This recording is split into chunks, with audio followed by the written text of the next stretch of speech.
cycle of the Paris Agreement. This is a new era. It is a decade that demands delivery, not debate. And with this gavel, my dear friend André will open this first full COP of implementation. But on the eve of this new era, we can see that some people still find themselves in a moment of doubt. They see challenges to multilateral cooperation. They question whether we can deliver. But we hold an annual climate summit to remind everyone that they are not alone in facing these obstacles. To everyone in this room and to everyone listening outside it, you are not alone. You are all part of an unstoppable wave that keeps building momentum.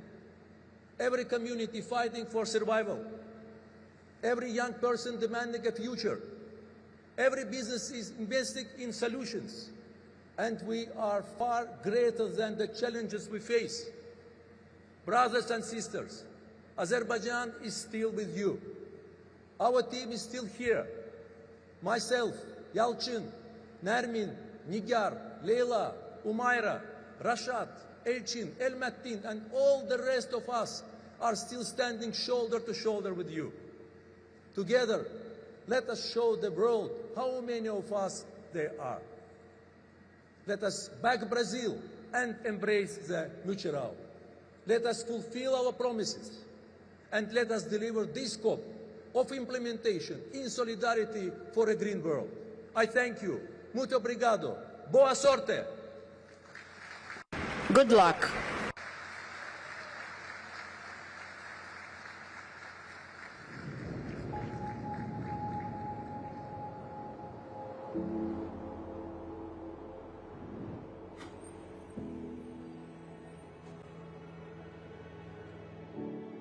As the COP29 presidency, Azerbaijan faced an extraordinary task: to bring countries together to deliver real results.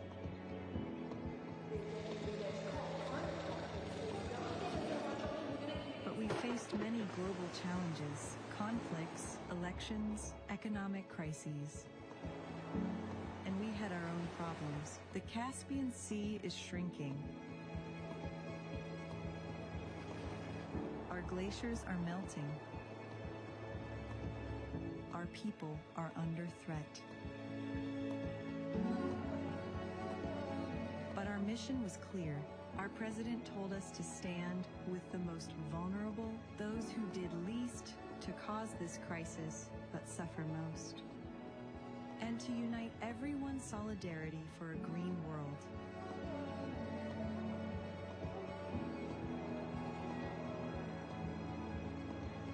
The COP29 presidency worked tirelessly.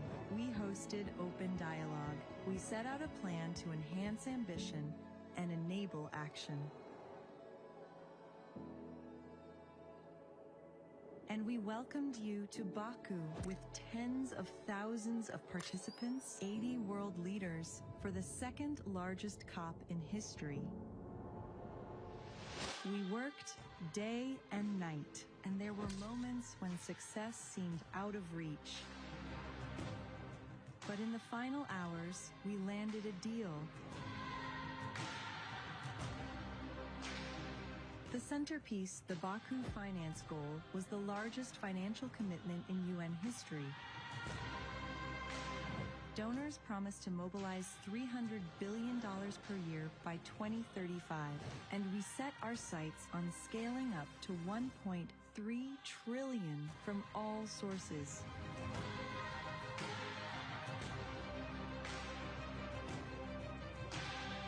But we also made progress on every front, with breakthroughs on loss and damage, adaptation, and transparency.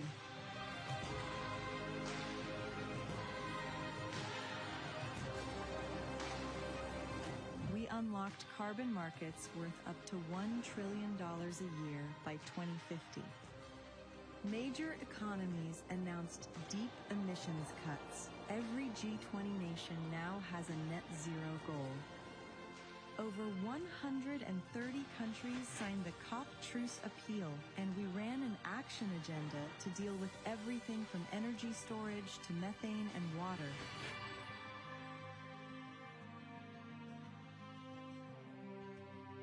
COP29 closed with the Baku Climate Unity Pact, proof that even in divided times, we can unite for a shared future. Since then, we have worked with Brazil to draw the Baku to Belém roadmap and hold everyone to the promises they made at COP29.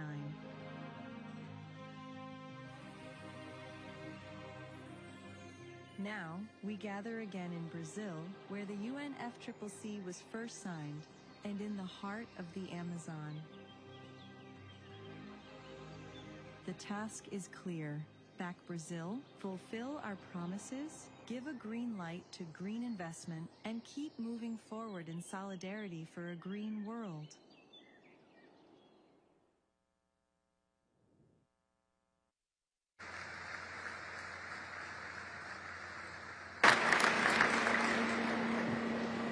Dear delegates, I would like to invite you to turn the sub-item 2A of document CP/2025/1, Addendum 1, election of the President of the Conference of the Parties at its 30th session.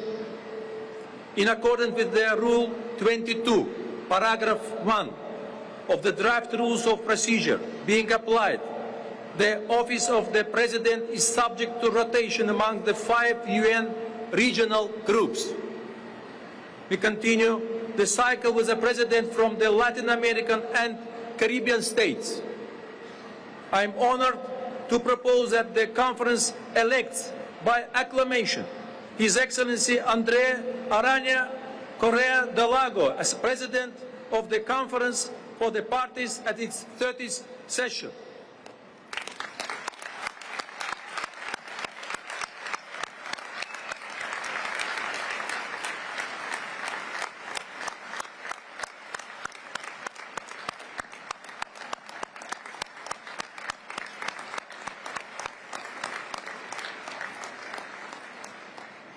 It gives me great pleasure to declare His Excellency André Aranha Correa de Lago elected President.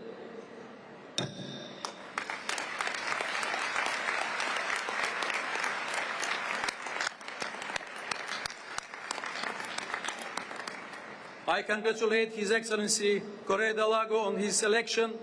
Allow me again to wish him every success in guiding the work of the conference.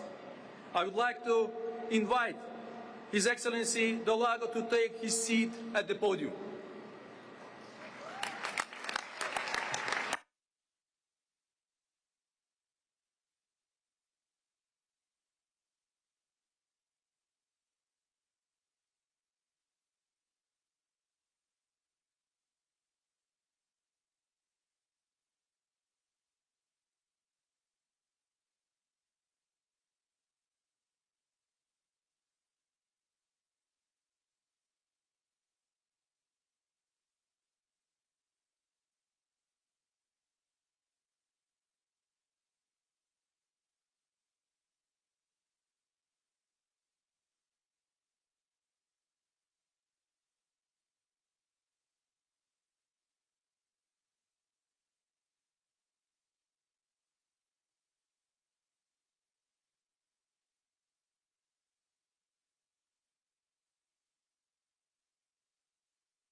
Bom dia a todos.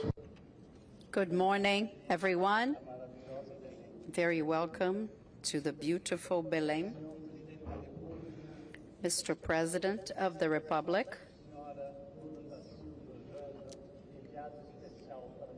Lula da Silva, Special Envoy for Women for COP30, President of the Senate, on behalf of whom I welcome all the Parliament members that are here joining us. I would like to commend the Minister of Justice on his behalf, the ministers here present, and naturally my dear Babayev, who had so many kind words in relation to myself, and my dear Simon, Executive Secretary of UNFCCC. I would like to acknowledge a few people as of now, starting with the Governor of the State of Pará, Helder Barbalho. It is wonderful to see your pride in being the Governor of Pará. This is extraordinarily contagious.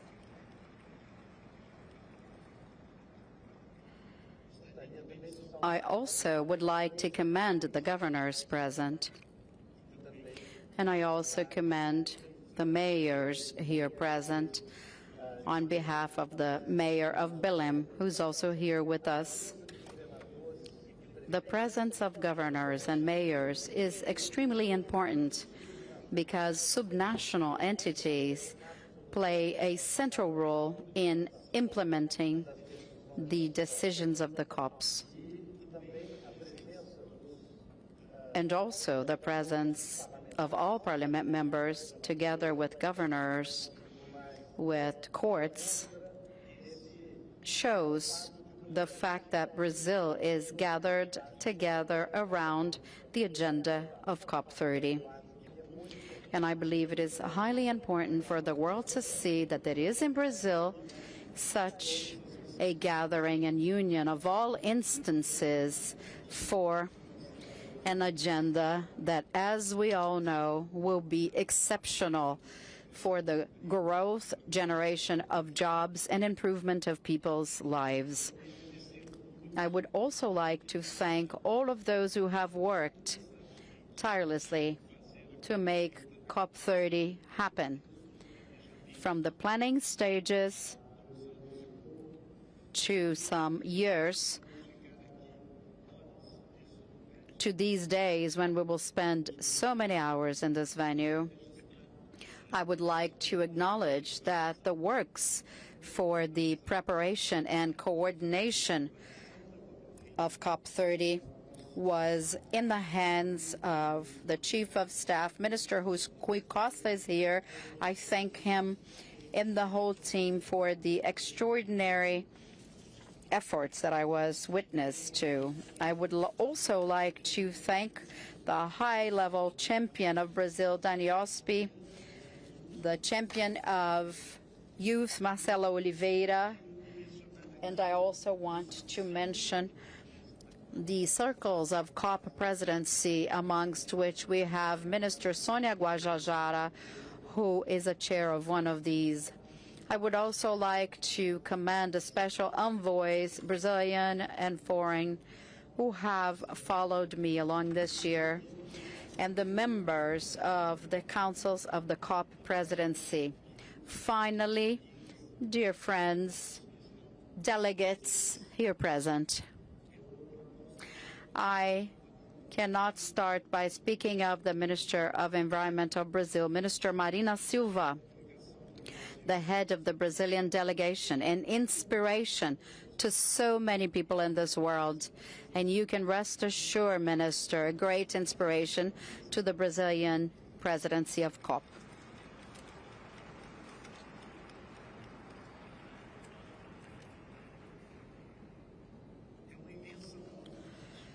It is a great honor to assume the presidency of COP30. I have 43 years of diplomatic career, so I think I can understand the responsibility ahead, which is not small, not only during the 12 days of the conference, but also throughout the 12 months ahead of me as my mandate as the president of COP. In 1992, I was just a young diplomat working on the organization of Rio 92 conference, the United Nations Conference on Environment and Development, where the UN Climate Convention was born. I became fascinated with the topic at the time, with the possibilities that this agenda opened for the Brazilian diplomacy. I was also impressed by the talent of my fellow negotiators and their example decades later following me. And I think I am a very aware heir of this tradition of serving Brazil.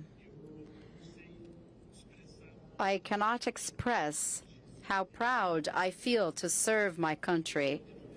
I would like to pay a tribute to all the colleagues who before me have taught me to make the things that I will try and do here in this COP under my presidency.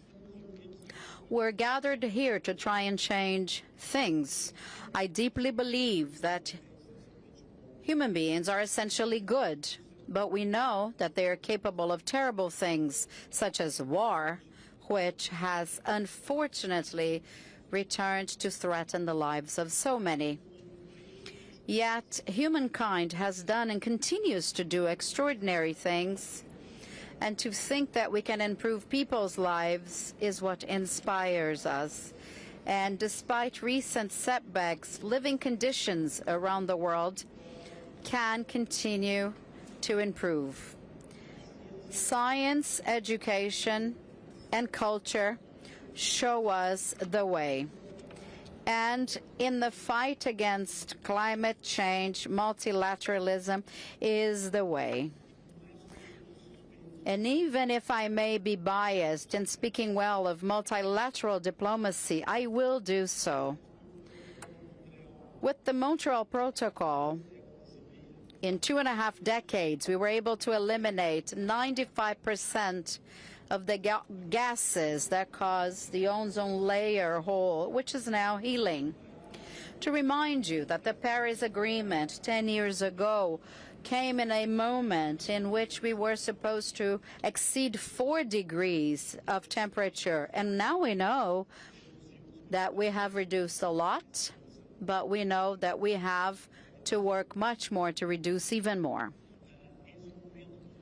This is a moment of many celebrations, but we have to be humble enough and realistic enough to know that there are still many things to be done. We're almost there, but we have to do much more. What has changed completely my perception about this process had to do with a sense of urgency.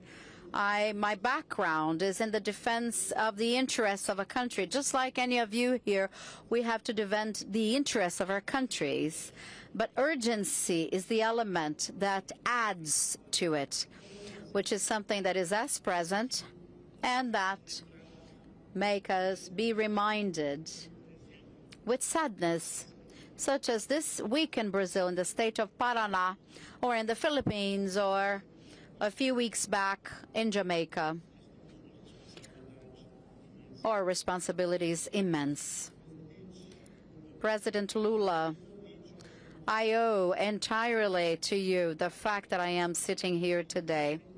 I still do not fully know why I was chosen, but it might be because I could gather a wonderful team. And with this team, we are going to make what you expect us to do, always counting on your help, but I think you can count on us as well. During the mobilization process to prepare for the COP period, we were able that one word, which is an indigenous word in Brazil called mutirão, became a word in every dictionary.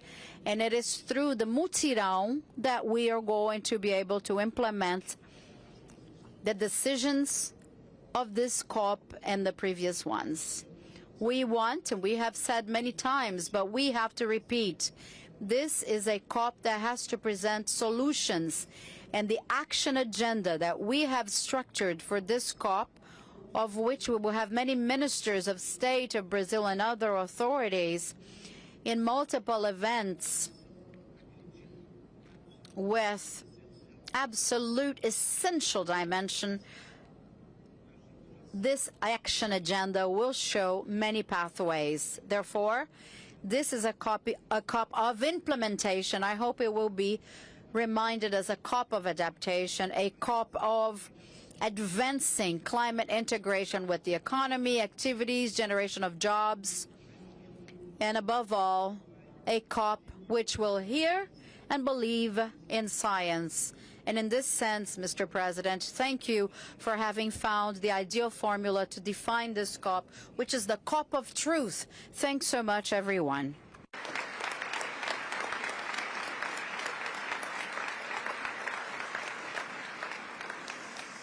Do I go there? Agora eu tenho que aprender. Now, I need to learn how to be COP president, and thank God I have help right next to me.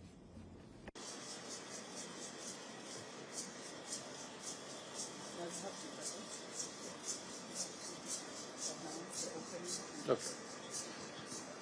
Distinguished delegates, I now declare open the 7th session of the Conference of the Parties, serving as the meeting of the parties.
I want to thank Regina, Joana, and Lucas from the Guajajara people from Brazil and this song that welcomes us in this territory, this amazing place where the guardians of the Amazon forest have kept for us until today. I am now, distinguished delegates, declare open the 20th session of the Conference of the Parties, serving as the meeting of the parties of the Kyoto Protocol.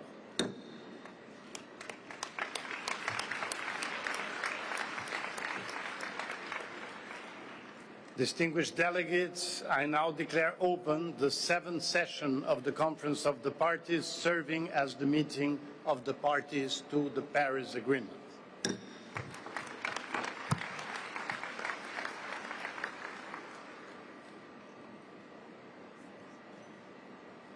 Are we going to have the video?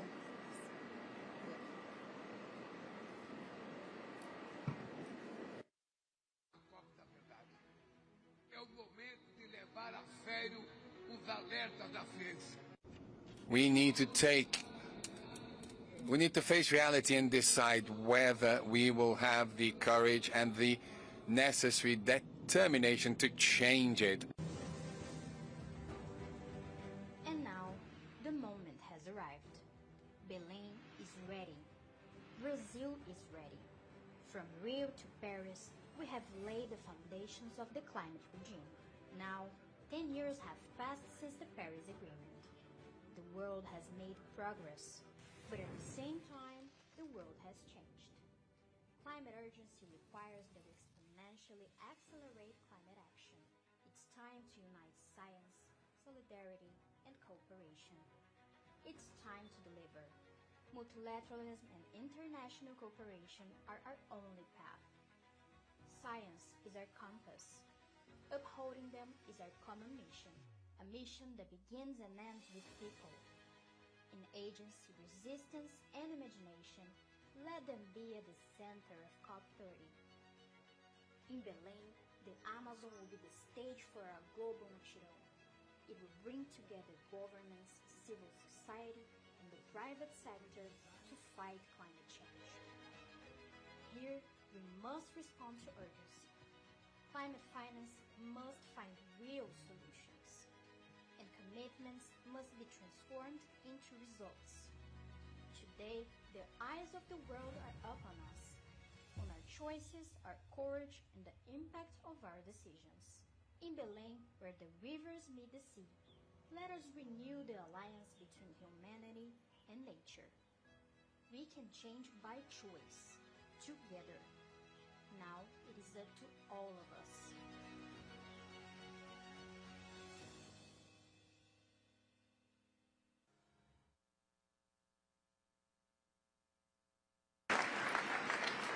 Distinguished delegates, friends and colleagues, it is my pleasure to invite Simon Steele, UNFCCC Executive Secretary, to address the plenary.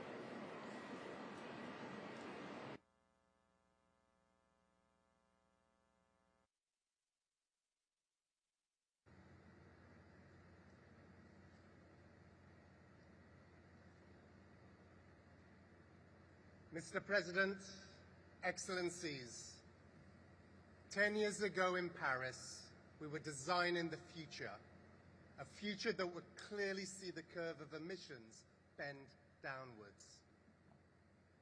Colleagues, welcome to that future. The emissions curve has been bent downwards because of what was agreed in halls like this, with governments legislating and markets responding. But I'm not sugarcoating it. We have so much more work to do.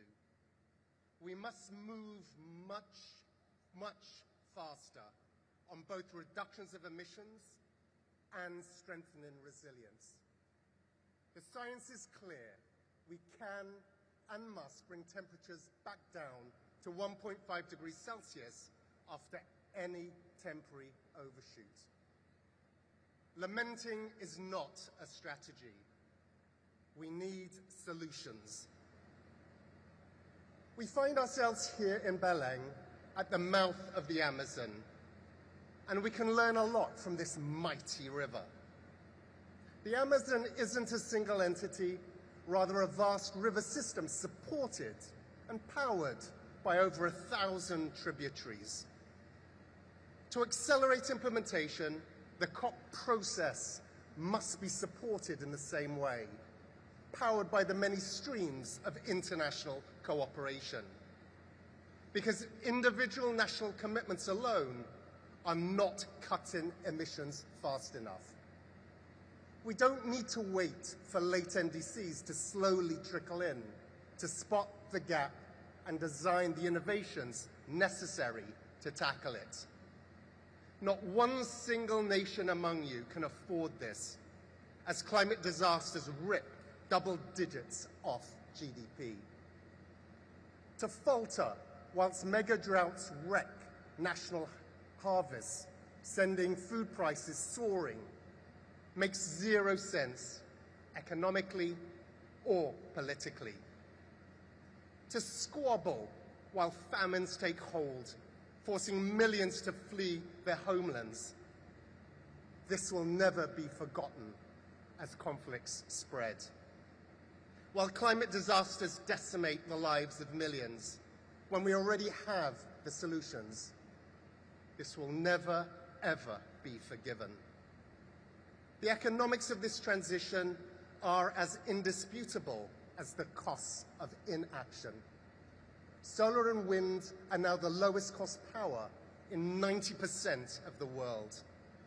Renewables overtook coal this year as the world's top energy source. Investments in clean energy and infrastructure will hit another record high this year, with investments in renewables outstripping fossil fuels 2 to 1. So what needs to be decided here in Belém to match the opportunities with the scale of the crisis we face? Because we have already agreed we will transition away from fossil fuels. Now's the time to focus on how we do it fairly and orderly, focusing on which deals to strike to accelerate the tripling of renewables and doubling energy efficiency.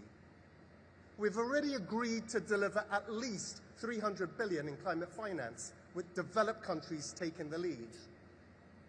We now need to put the Baku to Belém roadmap to work to start moving towards the 1.3 trillion. We've already agreed a global goal on adaptation. We now need to agree on the indicators that will help speed up implementation to unleash its potential.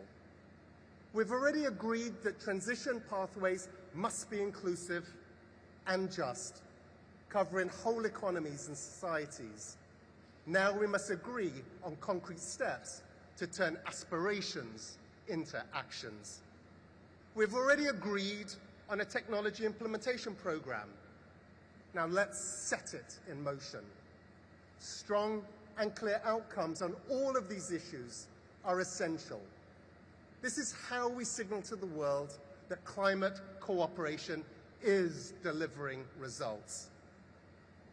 In Belém, we've got to marry the world of negotiations to the actions needed in the real economy. The action agenda is not a nice to have. It is mission critical. More than that, it is entirely in every nation's enlightened self-interest to do so.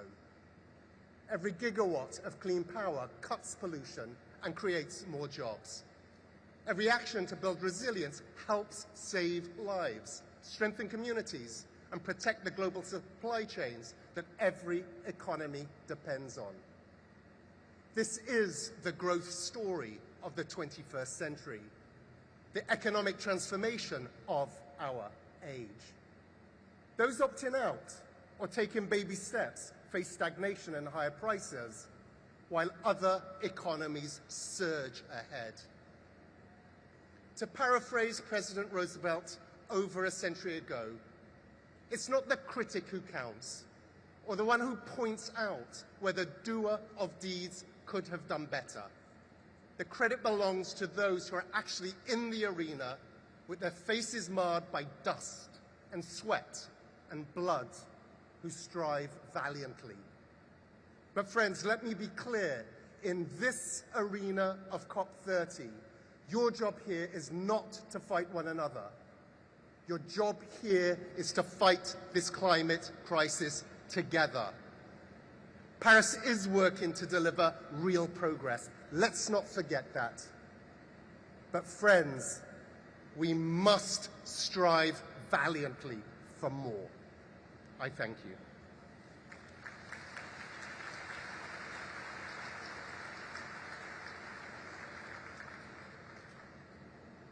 Thank you very much, Simon. We're now going to see a short video.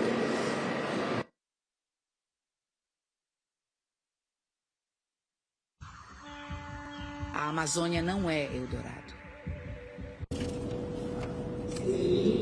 Its flying rivers breathe life into the sky.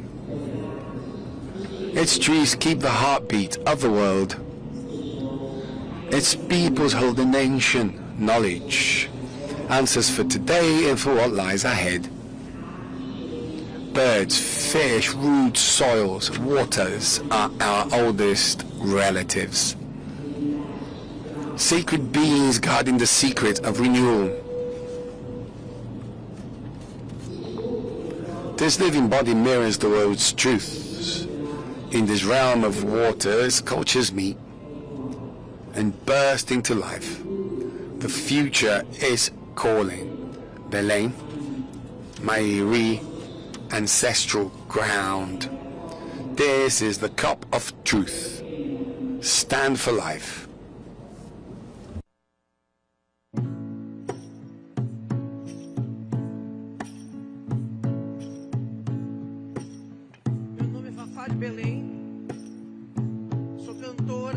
My name is Fafa de Belém. I am a singer, an activist, but before anything else, a woman from the Amazon. Thank you all who have come to see us. Thank you, President Luiz Inácio Lula da Silva, for having brought the world to look at the people who live under the canopies of these trees. And Ambassador Andrea Correa, to Lago and other authorities, thank you very much. I'm very happy to be here.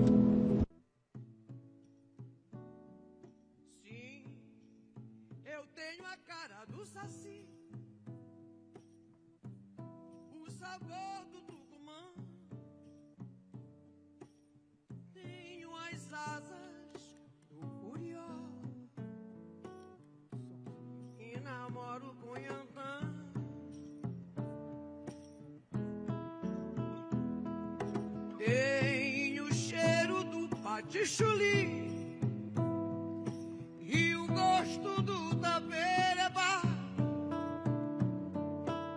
Eu sou açaí e cobra grande.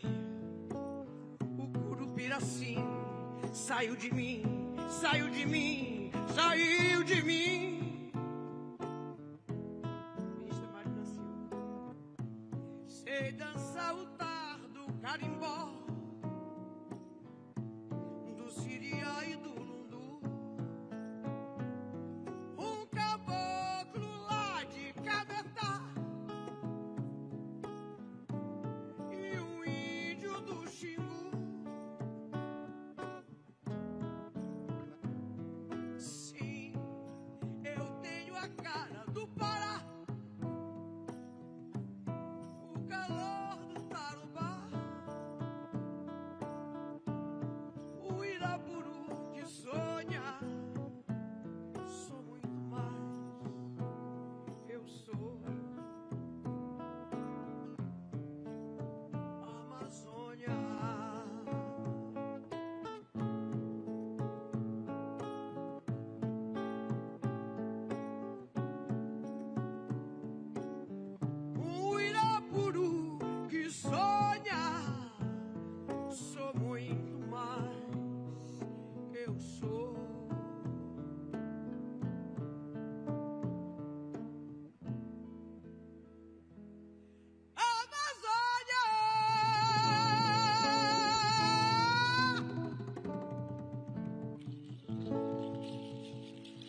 Recebam com muito carinho nossa ministra da Cultura, uma grande artista brasileira, colega de todos nós, Margarete Menezes.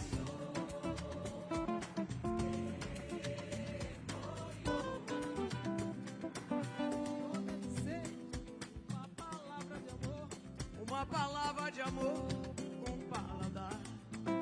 Emoriô deve ser alguma coisa de lá. O sol, a lua, o céu, pra Oxalá. Emoripó, Emoriô. Margarete Menezes. Emoripó, Emoriô.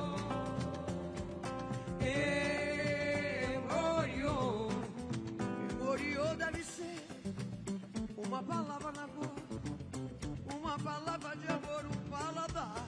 Paladar. Emoriô deve ser alguma coisa de lá. O sol, a lua, o céu, pra Oxalá. Emoripó, Emoriô. Emoriô. Emoripó,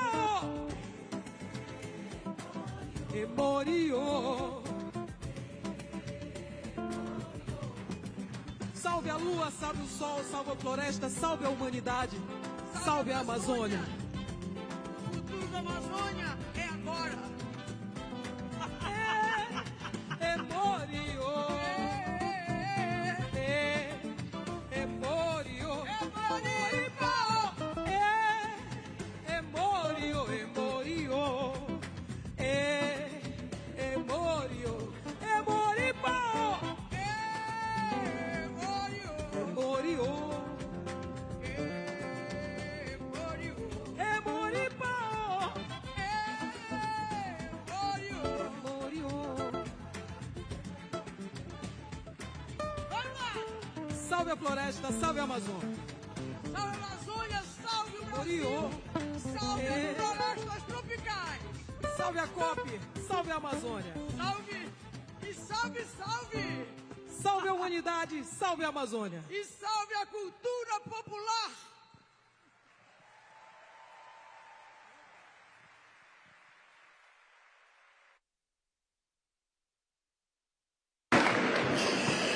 Well, I extend my thanks to the singer Fafá de Belém, who is an icon of Brazilian music and somehow the cultural ambassador of Pará. But Margarete Menezes, who came in second, is not only a distinguished musician, but she's also the Minister of Culture of President Lula.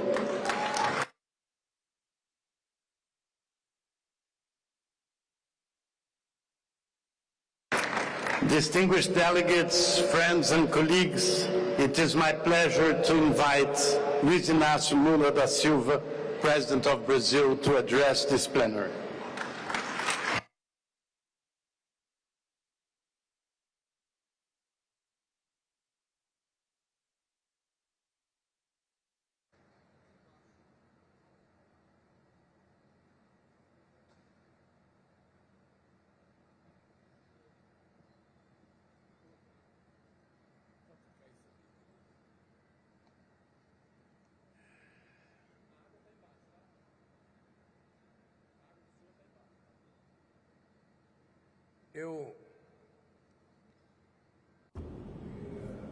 I would like to say, after greeting my dear wife, Janja, and after greeting my brother, André Corrêa do Lago, and after greeting Simon Steele, Executive Secretary of the Frame Convention of the UN, and greeting all the UN representatives here in this meeting, our governors, our senators, the cabinet ministers of my government, I would like to say to all of you that it's very difficult to talk before we can pay a homage to the state of Pará and the people of the state of Pará, those that came here from other countries to participate in this conference.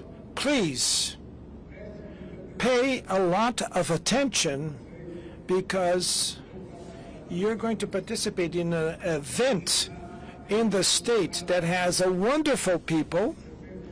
You're going to see men and women that are very joyful, highly educated and polite, that will take care of you in this city as you were never taken care of before. I would like to thank to my team from the Chief of Staff, represented also by Governor Helder Barbalho, for making this achievement to hold the COP meeting, the heart of the rainforest in the state of Pará and in the city of Belém.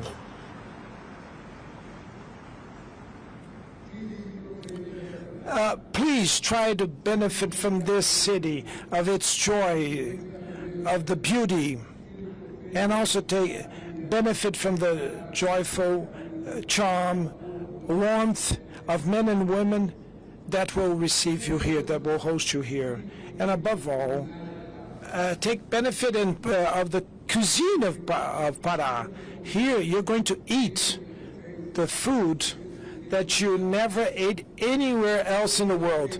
Maybe the best fish. And do not forget to eat manisoba. The interpreter could interpret it correctly because it's manisoba, as you pronounce it. And there's a dispute between Bahia and the state of Pará, which manisoba is the best one. And I also would like to say to all of you that to organize COP here, it's so difficult to end with the pollution in the planet. It will much be easier to have the COP in a finished city, a city that will have no problem. But we decided to accept the challenge to organize the COP in the state of the Amazon region to prove that when you have political will, or when you have the will, and you have commitment with the truth, then we can prove that there's nothing possible for man or for woman. What is impossible is not to have the courage, the bold to face the problem. So congratulations to all the delegates here, men and women, government representatives, and to the people of Pará. Congratulations for all of us. This is a lesson of civility. This is a lesson of human greatness, and that the men that go to war, if they were present here at the COP, they would perceive that it's much more cheaper to put $1.3 trillion for us to end with the climate crisis than to put $2 trillion and $700 billion to buy weapons and go to war.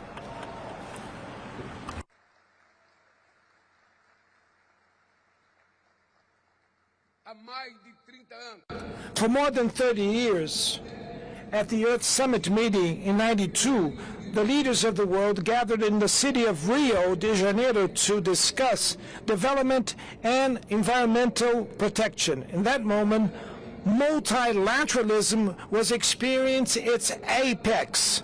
The world was going to the so-called conference decades. There will emerge many great compasses that guided humanity during these 3 decades. Between them came up the concept of sustainable development and the principle of common but shared responsibilities, common but differentiated responsibilities. That is a legacy of the Rio 92. Today, the Climate Convention is back to its home country. It makes the way back to reclaim the enthusiasm that have driven its birth.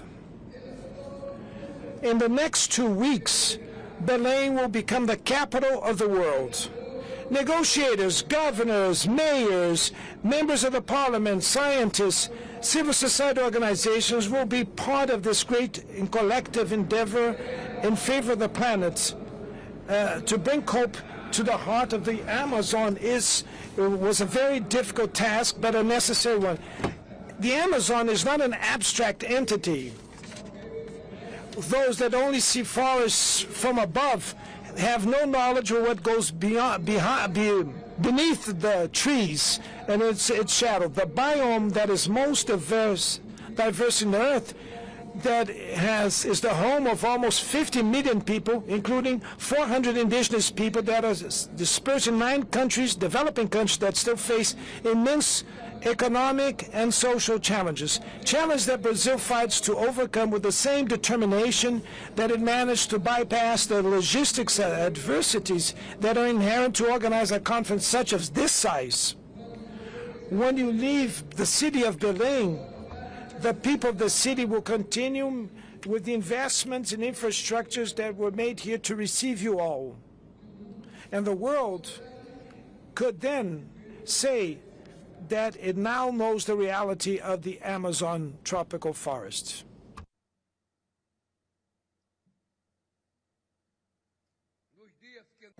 In the days that came before this conference, heads of state and of government, ministers of state, representatives of international organizations, and of civil society gathered during the Belém Summit meeting for climate.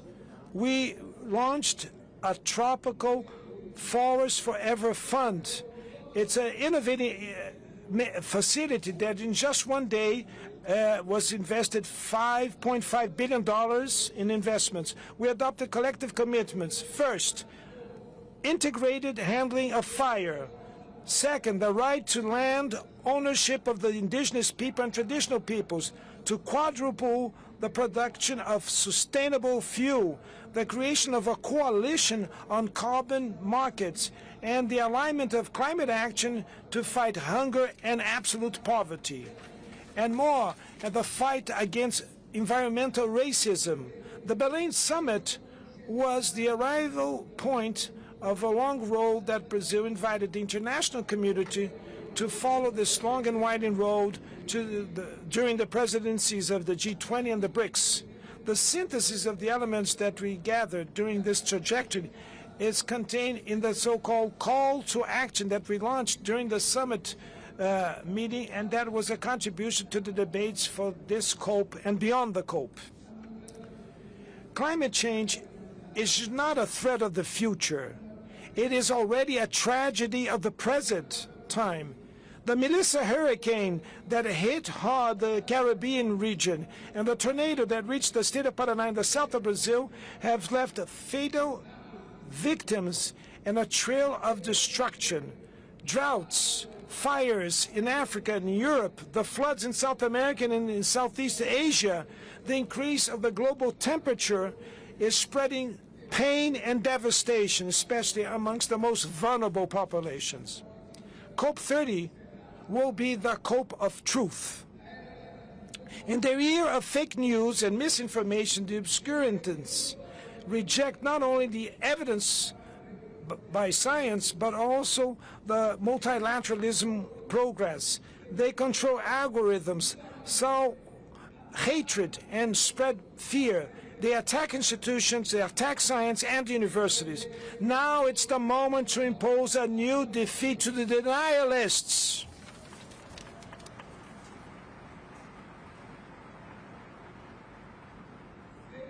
Without the Paris Agreement, the world would suffer with a catastrophic warming up of almost 5 degrees to the end of this century. So we're moving to the right direction, but at the wrong speed. At this pace, we would advance to a threshold that is higher than the 1.5 global temperature if we keep this pace. And this, to break away from this barrier, is a risk that we cannot take. Dear friends, our call to action is split in 3 parts.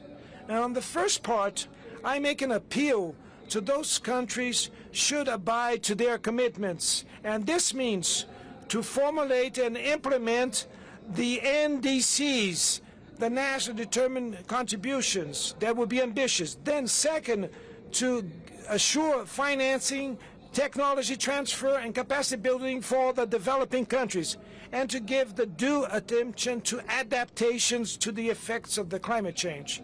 On the second part, I call the world leaders to accelerate their climate action. We have presented the roadmap for humanity, so that in a planned and fair way we can overcome the reliance on fossil fuel, and we can stop at that and reverse the deforestation, mobilize resources for this end. Advance demands a more robust global governance to assure that words can be translated in deeds. The proposal of creation of a climate council linked to the General Assembly of the UN is a way to face this challenge and give it the political stature that it deserves. In the third part, I call the international community to place people in the core of the climate agenda. Global warming could push millions of people to hunger and poverty, and that we can have setbacks of decades of advancement. The unproportional impact of climate change on women, Afro descent, migrants, and marginalized groups that should be taken into account in the adaptation policies. It is fundamental to recognize the indigenous people territories and traditional communities in the efforts for mitigation. In Brazil, 13% of the territory are demarcated land for peoples indigenous. Maybe it's not much. We should have a fair transition, needs to contribute to reduce the asymmetries between the global south and global north forged during centuries of emissions.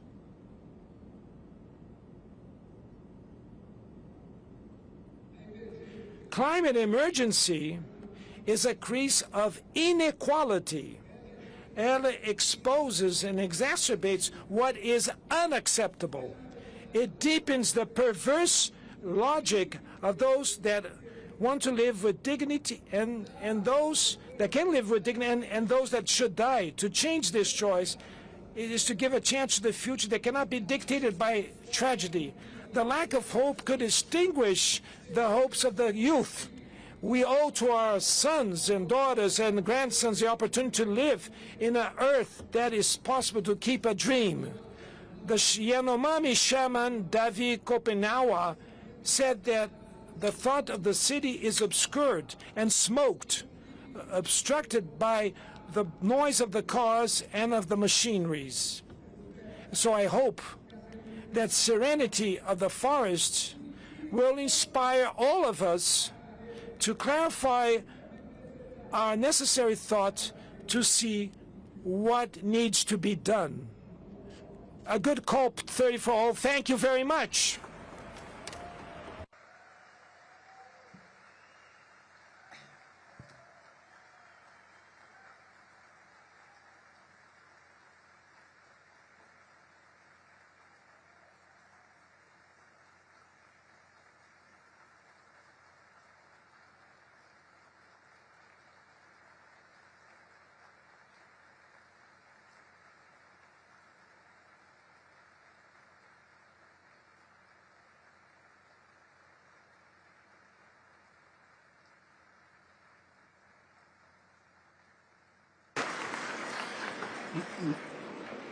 Muito obrigado, Presidente Lula. Thank you, President Lula. Distinguished delegate, this meeting of the COP is hereby suspended. The CMP is hereby suspended, and the CMA is hereby suspended, all for a few minutes.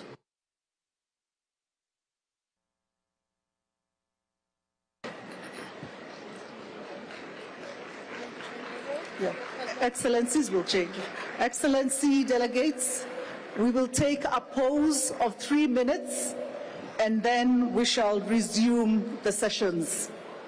We shall take a pause for 3 minutes and thereafter we will resume the session. So please take your respective seats for us to proceed in the next 3 minutes. Thank you.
Ladies and gentlemen, we're going to resume the COP meeting.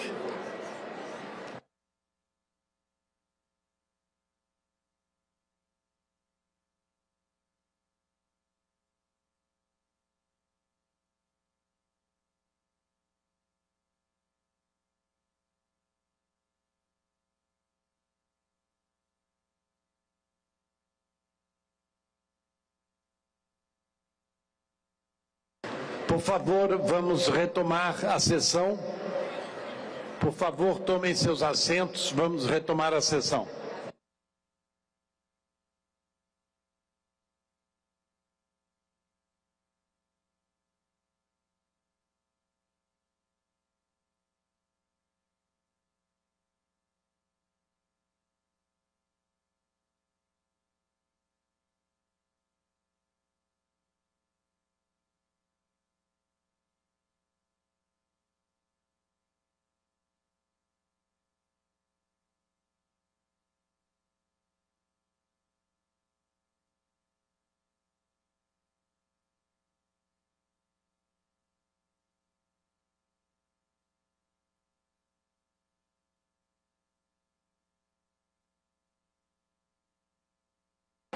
Muito obrigado.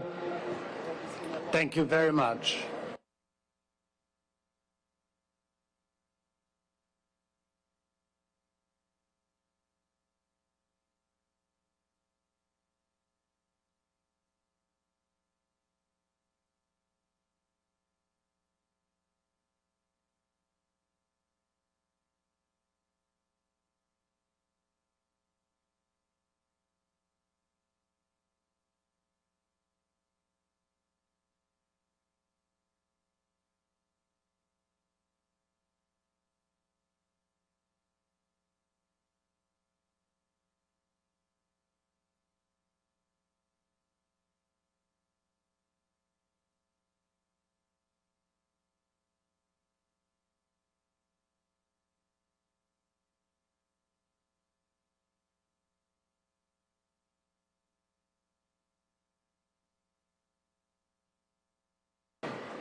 So, delegates, we now resume the first plenary meeting of COP30. We now resume the first plenary meeting of CMP20 and the first plenary meeting of CMA7.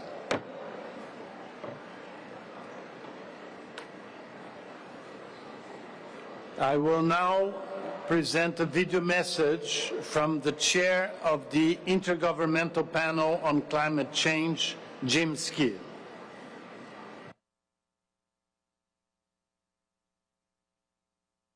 Your Excellencies, distinguished delegates, colleagues and friends, ladies and gentlemen, thank you for the invitation to the Intergovernmental Panel on Climate Change, the IPCC, to address the opening of COP30. As the chair of the UN body mandated to assess the scientific knowledge related to climate change, we are grateful for the opportunity to deliver this video message. Allow me to start by congratulating the government of Brazil and the city of Belém on hosting this year's COP, the first in Brazil since the 1992 Earth Summit. The Rio Conventions stand as a testament to a global commitment to tackling environmental and development issues. And since then, the challenges posed by climate change to both human and natural systems have become both more acute and more evident. The World Meteorological Organization has shown that 2024 was the warmest year on record, reaching 1.55 degrees Celsius above the pre-industrial levels, with the long-run trend standing at between 1.34 and 1.42 degrees Celsius. UNEP's 2025 emissions gap report released last week shows that even if countries fully implement their nationally determined contributions, global temperatures could still rise by 2.3 to 2.5 degrees Celsius this century. And based on the evidence in the most recent IPCC reports, it is now almost inevitable that 1.5 degrees Celsius of global warming will be exceeded in the near term. And this is unambiguously due to insufficient climate action over the last few years and the consequent continued increase in greenhouse gas emissions. But returning global warming to 1.5 degrees Celsius by the end of this century may still be possible. It would involve immediate, deep and sustainable